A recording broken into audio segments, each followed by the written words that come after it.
নবমী রাত, মানে দশমী পড়ে গেছে, পাক্কা 12টা বাজে। এখন বেরোবো, কিছু লেফট ওভার ঠাকুরগুলো দেখে নি, কিছু সাজিনি, আর ভালো লাগছে না, লিপস্টিক আর কাজল।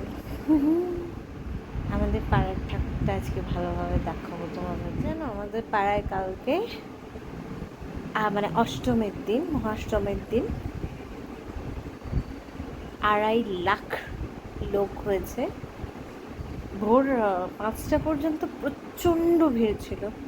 আমাদের পাড়ার ঠাকুর মানে আমাদের জাস্ট বাড়ি থেকে বেরিয়েই 20 to 30 সেকেন্ডস হাঁটলেই আর কি। আমি ওটাই ভিডিও করা হয়নি। এখন বাজে 12:30, আর আমাদের পুজো মণ্ডপের সামনে খালি ভিড় দেখো।